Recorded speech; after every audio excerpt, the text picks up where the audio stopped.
बिमारको रिपोर्टहरू सबै हेर्दैखेरिमा यही हो बिमार भनेर डक्टरले पत्ता नलाइकन के दबाई गर्यो मलाई पत्ता भएन के मेरो छोरीलाई त्यो आइसियु रुममा लिएर गइकन हरेक किसिम दबाईहरू सुई लगाउने हरेक किसिमले पुरै सुईबाट रगत तानी हरेक किसिम टेस्टहरू गराउने गरेर लायो त्यो समय मसँग पैसा थिएन मेरो कान्छालाई म कति बचाउन चाहेर आएको नि त बचाउन चाहेको थिएँ मैले त्यसपछि जब सिस्टरहरूले दबाई र ब्लड टेस्टको त्यो दिनुभएको थियो मलाई त्यो नानीको जुन ब्लड निकालेर दिनुभएको थियो त्यो दिनको लागि म गएँ तल मैले सिस्टरलाई कुरा राखेँ सिस्टर मेरो पैसा उहाँबाट आउँदैछ मेरो छोरो त्यहाँ ब्याङ्कमा निकाल्न जाँदैछ सिस्टर छोरीले इमर्जेन्सी पर्यो एकैछिनको लागि वेट गर्नको लागि मलाई थोरै त्यो ब्यालेन्स त्यो पैसा एकैछिन वेट गर्ने गरेर बनाइदिनु है बिल भनेर मैले त्यसो भनेकन अनि सिस्टरले त्यही अनुसार बनाइदिनु भयो कि बिल मलाई म त्यो टिकट काउन्टरमा म गएँ पहिला म गएँ गएको त अनि त्यो टिकट काउन्टरको मान्छेले यो के अरे बिल मास्टरबाट हुँदैन है भन्नुभयो कि त्यो भनिकन फेरि म फेरि गएँ रिपिट गएँ सिस्टर यो बिल मास्टरबाट हुँदैन भन्नुहुन्छ त तल भनेको सिस्टरले फोन गर्नुभयो के गर्नुभयो मलाई थाहा भएन फोन गरेको छु त मैले उठाउनु भएन भनेर भन्नुभयो कि सिस्टरले फेरि अर्कोचोटि फेरि सिस्टरले फेरि अर्को सिग्नेचर गरेर पठाइदिनु भएको छ कि त्यहाँ त्यो पछि पनि फेरि दिएन कि त्यहाँ अझै पनि दिएन नदिएपछि अनि पछि फेरि मैले मेरो छोरालाई फोन गरेँ छोरो तिमीले पैसा निकालेर भ्याइनौ यहाँ छोरी दबाई लिन पाएकै छैन कि छोरो भनेर मैले छोरोलाई फोन गरेँ ल के मम्मी ल ब्याङ्कबाट निकाल्न पाएन म यहाँ पसलमा 2000 कतै 3000 कतै गरेर म निकालेछु मम्मी भनेर भने मेरो छोरोले त्यसो भनिकन त्यति बेला मसँग पैसा 1500 2000 को थियो कि त्यो बिलमा 2000 आएको थियो 500 को लागि गर्दाखेरि पनि मलाई दबाई दिएन कि यो हस्पिटलले के मेरो छोरी त्यहाँ भर्न छ नि त मैले पैसा नतिरेर त मैले जान्दिनँ पैसामा बिकेको रहेछ कि यो हस्पिटल छ पैसामा बिकेको रहेछ त्यस्तो भइकन अनि मैले मेरो छोरो आइकन मैले 500 रुपियाँ थपेर त्यहाँ 2000 दिएर अनि दबाई लिएर गएँ दबाई लिएर गइकन त अनि डाइरेक्ट फेरि त्यो जुन त्यहाँ अक्सिजन के अरे आइसियु रुममा हालिकन त अनि पछि त फेरि तेरो मान्छे आइसियुमा चाहिँ धड्कनै पुगेन तेरो मान्छेको अब तेरो मान्छे डाइरेक्ट भेन्टिलेसनमा लान पर्छ भन्यो त्यस भनिकन त मलाई त कसरी हो उपाय त मलाई त तेरो छोरी त बचाउँछु भन्ने उपाय खोजिरहेको छु नि त म त त्यो भनिकन अनि मैले सर भेन्टिलेसनमा त कसरी हो त नि के कसरी हो त नि त्यो भेन्टिलेसनमा त मुख के अरे उस अपरेसन गर्न पर्छ अरे त भनेको त तपाईँलाई चाहिँ के भएको के को उपचार हुँदैछ भनेको त भन्यो तपाईँले डक्टर मलाई त्यो बिमारको केही यो बिमार हो तेरो मान्छेको भनेर मलाई केही परमानै दिएन के परमानै दिएन दबाई दिएको छ गर्यो मेरो कान्छा कति पानी हान पर्यो के मेरो राजाले अहिले के भन्छ अब हस्पिटल म्यानेजमेन्टले के भन्छ एपेन्डिक्स हो जस्तो छ भनेर त्यो मात्रै भनेको एपेन्डिक्स नै हो तेरो मान्छेले अपरेसन गर्नु पर्छ भनेन सिटी स्क्यान गर्दाखेरि चाहिँ उनीहरूले के भन्छ भन्दाखेरि सिटी स्क्यान गर्दाखेरि अब एपेन्डिक्स चाहिँ हो भन्दा चाहिँ हामीले 100मा 100 भन्न सकिन्न अब त्यही भएर चाहिँ हामीले दबाई पनि त्यही हिसाबले दिन्छौँ भनेर चाहिँ अब उनीहरूले कस्तो हामीले त्यस्तो अब दबाईहरूको नलेज त छैन होइन अब उनीहरूले कस्तो कस्तो दबाई दियो अनि त्यसपछि चाहिँ अब हिजो त्यो जुन रिपाले डक्टर हुनुहुन्थ्यो त्यो डक्टर अनि पुलिस प्रशासन र हामीहरू भएर चाहिँ यस छेउमा बसेका थियौँ त्यति बेला चाहिँ अब जुन त्यो डक्टर हुनुहुन्थ्यो रिपोर्टहरू खोलेर यताउता हाल्नुभयो अनि त्यसपछि चाहिँ उहाँले के भन्नुभयो भने स्टार्टिङमा चाहिँ उहाँले के भन्नुभएको थियो भने अब एपेन्डिक्सै हो भनेर चाहिँ हामी भन्न सकिन्न अब होइन अब 100 भन्न सकिन्न भनेर त्यस्तो कुरा गर्नुभयो जब कुरा फुत्काउँदै जानुभयो उहाँले के भन्नुभयो भने अब हाम्रो चाहिँ के अब एकैचोटि के छ त भन्दाखेरि हाम्रो बिमारीको मृत्यु चाहिँ कसरी भयो त त्यति त भनिदिनु भनेर भनेको उहाँले के भन्नुभयो भने एपेन्डिक्सको कारणले भयो इन्फेक्सन ज्यानमा इन्फेक्सन भएको कारणले चाहिँ उहाँको मृत्यु भयो जबकि सुरुमा उसले भनेको थियो कि अब एपेन्डिक्स हो भनेर चाहिँ भन्न सकेन मृत्युको कारण चाहिँ उसले त्यो भन्थ्यो कि अनि जुन त्यो इन्फेक्सन फैलिएको कुरा थियो नि त्यो कुरा उसले हामीले भनेको थियो हामी जुन कुर्ने मान्छेहरू थियो नि हामीलाई उसले त्यो कुरा भने त्यो कुरा हामीले अब उसले नसक्नु जानकारी दिएर अब उसले सक्दैन भनेर भनेको त हामी अर्को हस्पिटलमा हुन्छ होइन उसले त्यो कुरा चाहिँ हाम्रो जानकारी नै दिने क्या अहिले चाहिँ के भन्छ हस्पिटल म्यानेजरले अहिले तपाईँलाई के भन्छ तपाईँको मागको बारेमा के भन्छ त्यस्तो त अहिले अहिलेसम्म कुरै भएको छैन। त्यस्तो हो कि अब हिजो युद्ध गरेर बसियो होइन, केही छलफलहरू भयो। अब यस्तै कमी कमजोरीहरू पनि हामीले एक आपसमा चाहिँ अब कुरा गर्दै जाँदाखेरि कमी कमजोरीहरू पनि देखियो सरको। अनि जस्तै उसले अघि भनिसक्यो पहिला अब के अरे एपेन्डिक्स कुनै शङ्काको आधारमा मात्रै काम गरिरहेको थियो। तर पछि बितिसकेपछि अहिले लास्टमा रिजल्ट उसले के भन्यो भन्दाखेरि तपाईँको मान्छेको एपेन्डिक्सको कारणले पुरै शरीरमा त्यो इन्फेक्सन गरिसकेको त्यो हामीलाई अग्रिम जानकारी गराउनु भएन नि त। कमी कमजोरी भनेको त्यहाँ छ कि एउटा मान्छेको जीवनसँग खेलवाड गर्दैन। अब तपाईँको यो त्यो बेडमा आइसियुमा लाँदाखेरि मास्क लगाएर जानुभएको थियो अरे है, मास्क लगाएर लगेको थियो। त्यो मास्क नाङ्गला त घिसार्दा त्यो मास्क मुखबाट फुत्कियो अरे तल झऱ्यो अरे होइन, ऊ पछि हिँड्ने रहेछ। अनि त्यो फुत्क्यो यो उसले फेरि भागेर गएर मास्क झऱ्यो भन्दाखेरि वास्ता गरेर अरे त्यो विषयलाई हामीले उठाउँदाखेरि उसले डक्टरले के भन्नुभयो भने त्यो मास्क झरे पनि कुनै फरक पर्दैन किन लाएर गयो? त्यसको सवाल त चाहियो नि त हामीलाई। उसले हामीलाई जवाब दियो चाहिँ फरक पर्दैन। 15 सेकेन्डमा 2 चोटि सास फेर्छ मान्छेले, त्यो मास्क झर्दामा केही फरक परेन भने उसले जवाब दियो। मास्क भने के अक्सिजन मुखमा अक्सिजन लागेको मास्कले गुडाउँदै जाँदाखेरि मास्क झरेछ, तर पनि फिल्टर उसलाई थाहा छैन। उसले गएर पछि दौडेर गएर भन्ने रहेछ, तर पनि वास्तै गर्नु भएन। त्यही कुरालाई हामीले हिजो त्यहाँ उठाएको। उसले डक्टरको प्रशासनले के भन्यो भने त्यो मास्कसँग कुनै उनै छैन, त्यो मास्क छैन त किन लगाएर गयो? उताबाट ल्याउँदाखेरि बिरामीको अवस्था कस्तो थियो? अनि राम्रो अलिअलि सामान्य पेट दुखाइ यताउता चाहिँ थियो। मेरो बाबा तपाईँको अटो चालक हुनुहुन्छ। बाबा खुदैले उहाँ दमलीबाट यहाँसम्म हस्पिटल अगाडिसम्म चाहिँ बाबाले आफैले छोडेर जानुभयो है। राम्रोसँग यहीँबाट पनि हिँडेर त्यो त रिपोर्ट पनि हेर्न सक्नुहुन्छ। सबै राम्रै थियो कि उहाँबाट यहाँसम्म चाहिँ सामान्य पेट दुखाइ थियो, नर्मल कुरा थियो कि उहाँबाट अब सकिन यहाँहरू सकिन्छ भन्ने आशाले आएको थियो। सामान्य 27 गते बिरामी भएको बिरामी अनि त्यहाँपछि 31 गते हस्पिटल ल्याउनु भयो। त्यसको अनि आज 4 गइसक्यो है। अनि हिजो त्यस्तो भयो, हिजो घटना भयो। अहिले अस्पताल व्यवस्था के बोल्दैन? अहिले हिजो जस्तै हामीले कमजोरीहरू समात्यो नि त। कमजोरी समातेपछि उहाँले कुनै जवाब दिनै चाहनु भएन। ल अन्तिम भाइ पहिला उहाँ सरासर बोल्नुभयो, कागज पल्टाउनु भयो। त्यो कागजको बारेमा त हामीलाई थाहा छैन नि त। हजुर होइन अघि नानीले भन्नुभयो कि के अरे दबाई ल्याउन ढिलो भयो अनि दबाई 2-3 चोटि जाँदैन हामीलाई फिर्ता गरेर 500को लागि गर्दाखेरि पैसा त जान्थ्यो होला नि त, 500 पछि भइन आउँथ्यो नि त। तर उहाँले के भने हामी त त्यो दबाई त सिर्फ रिप्लेसको लागि मात्रै हामीसँग अलरेडी चाहिँ इमर्जेन्सी हुन्छ, तर 3 चोटि किन पठायो त? हामीले त पोइन्ट त त्यहाँ छ नि त। तपाईँको त्यो दबाई नै नपाएर मान्छे डेट भएको भन्ने हामीले पोइन्ट छ। जस्तो तपाईँहरूको कुरा चाहिँ अहिले बिरामीलाई परीक्षण गरियो, रोग भन्दै परीक्षण गर्दा बिरामीको ज्यान गयो। एउटा बालक 16 वर्षको बालकको ज्यान गयो। त्यो बालकको चाहिँ भविष्य छैन बालिकाको। दबाई त्यहाँ थियो भने 3 चोटि नर्सले किन पठाइयो तल? 3 चोटि पठाउनुको कारण औषधि नभएर हो नि त। त्यहाँ औषधि चलेको थियो भने एकछिन तपाईँको पैसा रहेनछ, हामीले त औषधि चलाएको छौँ होइन, औषधि चलाएको छौँ नापिदिनु पैसा आइसि ल्याउनु भन्नुहुन्थ्यो नि त। त्यसमा पनि पोइन्ट छ नि त। मान्छे गएको त्यहाँ फेरि फिर्ता पठाइदियो दबाई नभएर हो नि त। 3 चोटि फिर्ता दबाई थिएन उसले पठायो, तर त्यो दबाईको कारणले मान्छे मृत्यु भयो नि त। दबाई मृत्यु भयो नि त। एउटा चाहिँ यो 500को कारणले गर्दाखेरि मान्छेको जीवनै घुम्यो नि त। अनि यो मानवता रहन्छ त्यसमा डक्टरको। आज नेपालमा चाहिँ एउटा सुटेबल खाना नपाएर मान्छेको जीवन मृत्यु भइरहेको क्या। तपाईँहरूको यहाँ माग पनि छ होइन, अस्पतालले सम्बोधन गर्छ या गर्दैन, तपाईँहरूको आगामी प्रोसेसहरू आगामी के हुन्छ? यस्तो हो सर, अब हाम्रो प्रोसेस भनेको हामी पनि निरन्तर लड्न पनि हामी एउटा चाहिँ आर्थिक उसमा पनि जस्तो अस्ति हामीले हजुरले त देखिसक्नु भएको, हामीले एउटा उपचार गर्नको लागि पनि 500 रुपियाँको लागि पनि कमी कमजोर देखियो भने हामी अगाडि जान पनि सकिँदैन होला। तर पनि यो भिडियो मार्फत यो सन्देश यो नेपालभरि नै जानुपर्छ।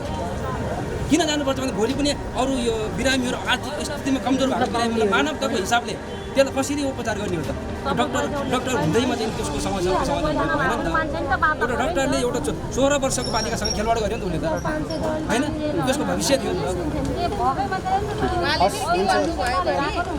बिहानमा के भन्नुभएछ भने पैसा छैन हामीसँग, आइसियुमा भेन्टिलेटरमा राख्न सक्दैनौँ भन्दाखेरि तपाईँको बिमारीलाई बचाउने कि मार्ने यो पनि त्यस्तो सवाल पनि डक्टरले गरियो। डक्टरको सन्देश त्यो होइन, डक्टरले तपाईँले पैसा खोजेर ल्याउनु बच्चा राख्छु। यदि मानवता भएको डक्टर छ भने सबैले सुन्नुहोस्। सबैको यस्तो आपत आइलाग्छ आज हामीलाई पऱ्यो भोलि तपाईँहरूलाई पर्छ सबैले बोल्नुपर्छ यो शब्द किन बोलियो तपाईँले बच्चालाई आवश्यकता परेको अक्सिजन किन दिनु भएन पैसा किन यो जवाब चाहियो डाक्टरबाट आवश्यकता थियो 500 को लागि दबाई किन 3 चोटि फर्काइयो त्यो पनि छ सुन्नुभयो नि डाक्टर महिला डाक्टरले भन्नुभएको छ दबाई दिएको हो तर दबाई दिएको भने बच्चा किन मर्यो दबाई दिएकै छैन के दबाई किन दिएको कुनै एउटा मिलाएको नर्सले किन फर्कायो त्यो पनि हुनुपर्छ हामीलाई त्यसको पनि जवाब चाहियो बच्चा मानवता छ भने बच्चालाई आइसीयूमा राख्दै गरेर ल्याउँदै गर्नु भन्दा बच्चालाई अन्तिममा आएर चाहिँ पुरा चाहिँ इन्फेक्सन फैलियो भन्न मिल्छ अन्तिममा आएर पहिला जानकारी उसको बिरामी यो छ यसको कारणले उसलाई गाह्रो हुन सक्छ भनेर अग्रिम जानकारी हुनु पर्यो नि त ठिक छ तपाईँहरूको यो मिडिया मार्फत संसारभरि फैलिन पर्छ कसैको बच्चा कसैको बाउआमा हुँदैन यो यहाँ अरू पनि बिरामी छन् हामीले गएर आगो लगाइयो ल्याएर अहिले आएर चाहिँ टायर भित्रै गएर टायर बालिएर तर अरू पनि बिरामीलाई त समस्या आएन त्यहाँ त अरू पनि उपचार गर्न आउनु भयो अरूको पनि त्यहाँ जीवन छ होइन हामीले त्यो हरकत त गर्नु भएन नि त शान्तिपूर्ण हामीले आन्दोलन गरिरहेका शान्तिपूर्ण आन्दोलनका त्यो डाक्टरले आएर हामीलाई एउटा हामी रिक्वेस्ट हामीलाई चाहिँ नि उसले हामीबाट चाहिँ जानेर को नजानेर बहिनी गल्ती भयो भनेर त भन्नु पऱ्यो नि त व्यास नगरपालिका वडा नम्बर 113 तनहुँ बिनुकोट निवासी रूपा विकको पेट दुखाइ सामान्य कारण मिति 2082 मङ्सिर 1 गते पोखरा नयाँ बजार स्थित जीएमसी हस्पिटलमा उपचारको क्रममा डाक्टरको लापरवाहीको मृत्यु हुन गएको हुँदा मृत्यु हुनुको सत्य तथ्य छानबिन गरी मृतकलाई उचित न्यायको लागि हामी अस्पताल प्रशासनसँग जोडदार माग गर्दा पनि अस्पताल प्रशासनले बिरामीको उपचार हुँदादेखि नै रिपोर्ट र औषधिको विवरण लुकाई घटनालाई ढाकछोप गर्ने काम गरेको छ तसर्थ हाम्रो बिरामीको मृत्यु हुनुको कारण नखुलाएसम्म र मृतकलाई उचित न्याय नदिएसम्म हाम्रो आन्दोलन जारी रहने र मृतकको लास नबुझ्ने यसै विज्ञप्ति मार्फत जानकारी गराउँछौँ हाम्रो मागहरू बिरामीको मृत्यु हुनुको कारण निष्पक्ष छानबिन गरी स्पष्ट खुलाइयोस् 2 उपचारमा संलग्न डाक्टरलाई तुरन्त कारबाही गरियोस् मृतक परिवारको तर्फबाट भाइको नाम छ यहाँ किशोर सुनार नाता श्रीमान ठेगाना व्यास नगरपालिका वडा नम्बर 13 तनहुँ बिनुकोट सम्पर्क नम्बर चाहिँ 98 25 16 95 44 यही नै भएको चाहिँ खास के हो मोटामोटी भन्नु न भएको अब भाइले मैले मेरो छोरीलाई होइन मेरो नानी कति 27 गतिबाट 27 28 29 गते मेरो नानी सुरुमा ज्वरो आएको है मैले खास सुरुमा ज्वरोको एउटा सानो बिमारले गर्दाखेरि मैले वहीँ हस्पिटलमा लिएर गएको थिएँ त मैले हस्पिटलमा अन्त मैले हस्पिटल लैकन अनि उहाँसँग जति पनि मैले गर्नुपर्ने नानीलाई सबै डाक्टर तर्फबाट आएको सबै के अरे चेकअपहरू गराएँ अनि चेकअप गराएपछि अनि उहाँबाट केही रिपोर्टहरू पनि आएन अनि नआएपछि अनि पछि फेरि एकचोटि भिडियो एक्सरे गरेर हेरौँ नानीको त्यो हल्का पेटको दुखाइ पनि भयो अनि त्यो पेटको दुखाइको लागि भिडियो एक्सरे गर्दाखेरिमा उहाँ पनि डबल गर्दाखेरि पनि केही पनि रिपोर्ट आएन अनि नआएपछि अनि पछि हल्का त्यो नानीको चाहिँ हिजो अस्ति बेलुकाबाट के अरे ज्वरो आएको थियो नि त नानीलाई 2 दिन अगाडिबाट ज्वरो आएको थियो ज्वरोले खान नखाएको भएर ग्यास्ट्रिकले गर्दा पनि नानीको आन्द्रामा चाहिँ हल्का ग्यास भुरिएको जस्तो छ अनि त्यही भएर उता पोखरा लिएर जानु भनेर मैले चाहिँ उता मैले हस्पिटलबाट यहाँ लिएर आएँ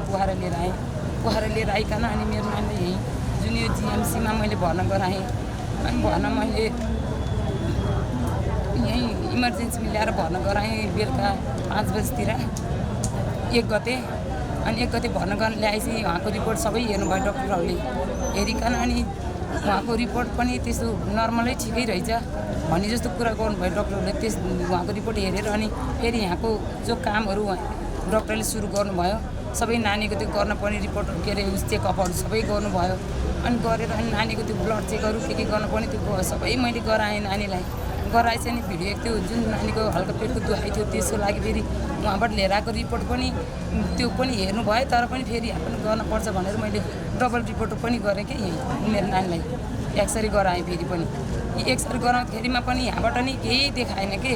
छैन त्यो पेटको त्यस्तो समस्या छैन हल्का त्यो आन्द्रा चाहिँ हल्का त्यो सुन्निएको त्यो उहाँबाट जुन रिपोर्ट आएको थियो त्यस्तै यहाँ पनि त्यस्तै छ त्यस्तो त्यो एपेन्डिक्सको केही देखा त्यस्तो चाहिँ छैन भनेर भन्नुभयो। अनि त्यो भनिकन अनि त्यसको फेरि नानीले फेरि भोलिपल्ट फेरि रिपिट एकचोटि फेरि भोलि त्यो पानीको कमीले गर्दा नदेखेको होला भनेर पानी अलिक धेरै खुवाएर अनि नानीलाई फेरि रिपिट फेरि एक्सरे गरायो, भिडियो एक्सरे गराउँदाखेरि भिडियो एक्सरेमा फेरि डबल गर्दा पनि त्यही रिपोर्ट आयो कि आइकन अनि डक्टरले जति पनि दबाई दिएको छ, कुन दबाई दिएको छ, कुन बिमार दर दिएको छ त्यो मलाई केही पनि थाहा छैन हेर्नु है। अनि नानीलाई दबाई दिएको छ अनि त्यो जुन त्यो नानीलाई अब त्यो एक्सरे गराएपछि अनि केही रिपोर्ट नआइकन अनि डक्टरले फेरि तपाईँको मान्छेको एक्सरेबाट केही देख्न सकेन।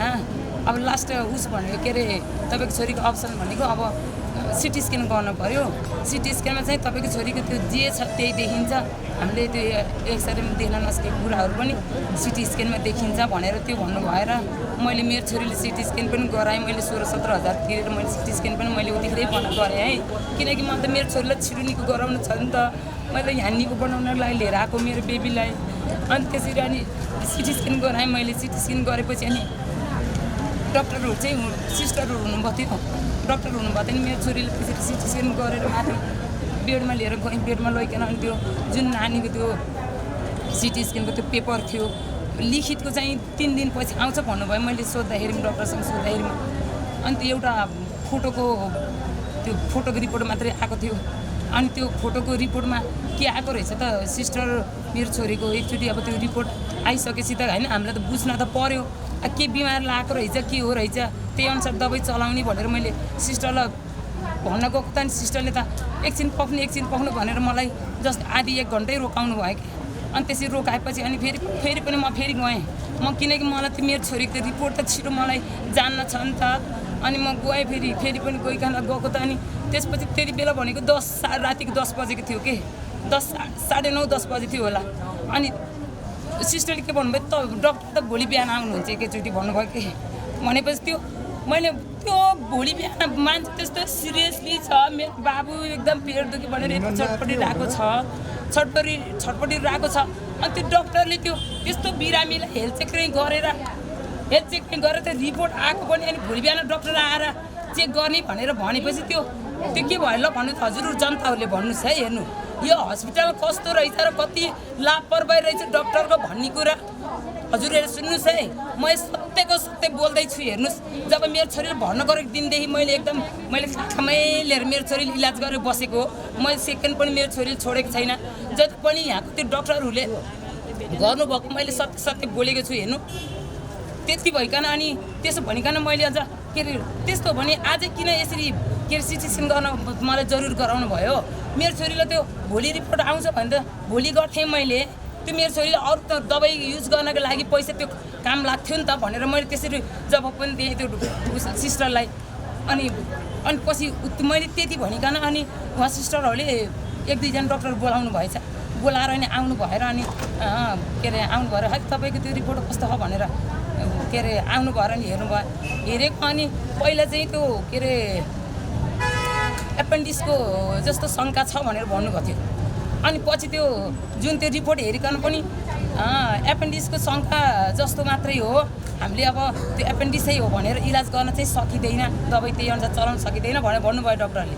त्यो भनिकन अनि डक्टर अनि के हो त नि मेरो छोरीको बिमार अनि तपाईँहरूले दबाई त अनि चलाइरहनु भएको छ, के कारण कस्तो दबाई चलाउनु भएको छ त नि मेरो छोरी निकै भएन भनेर भन्दाखेरि तपाईँले जान्नुहुन्छ कि हामीले जान्छौँ, हामीले उहाँले चलाउनु पर्ने उहाँको बिमार अनुसार दबाई हामीले चलाइरहेका छौँ, हजुर आत्तिएर हुनुहुन्न हामी आत्तिएर हुनुहुन्छ भनेर सिस्टरहरूले भन्नुभयो। अनि त्यो भनिकन अनि त्यो रिपोर्ट कहिले आउँछ त भनेर भन्दाखेरिमा अब पर्सि 3 दिनपछि टाइम दियो क्या त्यो जुन सिटी स्क्यानको हो। सिटी स्क्यान के अरे रिपोर्ट आउने टाइम चाहिँ 3 दिनपछि दियो। 3 दिनपछि दिएपछि अनि त्योभन्दा अघिल्लो दिनमा मैले त्यो सिटी स्क्यान गरेँ मैले। अनि त्यो सिटी स्क्यान गरिकन मेरो पैसा चाहिँ जेबमा भएको पैसा मेरो सकिएपछि अनि त्यो जुन डक्टरले मेरो नानीलाई त नि एकदमै हिजो बिहान है मेरो छोरीको निदान भएको हिजो बिहान त त्यो मेरो छोरीको त त्यो जब त्यो पहिल्यै सिस्टरहरू आएर दबाई पनि खुलाइसक्नु भएको थियो, त्योभन्दा अगाडि नै एकदमै मेरो छोरीले गाह्रो भइसकेको रहेछ। तर त्यो डक्टरहरूले हेर्नु भएन के, त्यो डक्टरहरूले के कसरी दिनुभयो कि त्यो दबाई मेरो छोरीलाई अनि पछि मैले यस्तो हेरेको कारण मेरो नानी त एकदम सास अलिक छिटो छिटो फेरे जस्तो माने अनि त्यो मानिकन सिस्टर तिनीहरू पनि मेरो सानो नानीले त सास अलिक छिटो फेरे हान हामीले भन्दा छिटो फेरे हान भनेर म त्यति रिक्वेस्ट गर्न गएको त लिनु अब डक्टरले त एकैचोटि तेरो बिरामी आइसियु हाल्नुपर्छ भनेर भन्यो कि त्यो आइसियु हाल्नुभन्दा पहिला त उसले मेरो छोरीलाई त बिरामीले केयर गर्न पनि गरेन नि त त्यो बिरामीले अनि त्यो भनिकन अनि मैले मेरो घरमा फोन गरेँ मेरो श्रीमानलाई छोरीले यस्तो यस्तो भने बुढो आइसियुमा हाल्न पर्छ भने कसो के गर्ने हो भनेर मैले मेरो बुढोलाई फोन गरिकन अब तिमी छौ त्यहाँ अब कसो गर्ने के गर्ने हाम्रो मान्छे त हामीलाई त बचाउनु परेको छ नि त बचाउन छ मेरो छोरीलाई मेरो छोरी 16-17 वर्ष उमेर लाम खाम भनेको उमेर हो नि त त्यो उमेर भनेको त मेरो छोरीसँग आएको पनि जम्मा 2-3 महिना त सँगै थिएँ कि मेरो बाबुहरू है अनि त्यसरी अनि त्यो डक्टरले त्यसो भनिकन अनि मैले भने ल हुन्छ त नि डक्टर आइसियुको के कति रात मसँग म एकदम पैसावाली मान्छे पनि होइन है त्यति कुरा फेरि ममा पैसा पनि एकदम कमी थियो मैले रिक्वेस्ट गरेँ डक्टरलाई डक्टर आइसियुको रुमहरू कस्तो छ त नि भनेर भन्दाखेरिमा महँगै हुन्छ त्यहाँ त महँगै हुन्छ के गर्नुहुन्छ त पैसाकै लागि अड्किनुहुन्छ भनेर भन्नुभयो कि तपाईँको मान्छे बचाउने कि मार्ने भनेर त्यस्तो भन्नुभयो कि डक्टरले मैले भने मेरो मान्छे म बचाउने हो नि तर पनि त्यहाँको के कति हो त्यो खर्च त मैले त बुझ्न त पाउँछु नि त भनेर मैले त्यसो भनिकन अनि डक्टरहरूले भन्नुभयो 4-5 हजार लाग्छ भनेर भन्नुभयो अनि त्यसो भनिकन डक्टरले ल डाइरेक्ट लिएर गयो कि ऊ आइसियु रुममा लिएर गइकन मेरो छोरीलाई त अनि त्यो केही बिमार ठेट बिमारको त्यो जुन बिमार छ त्यो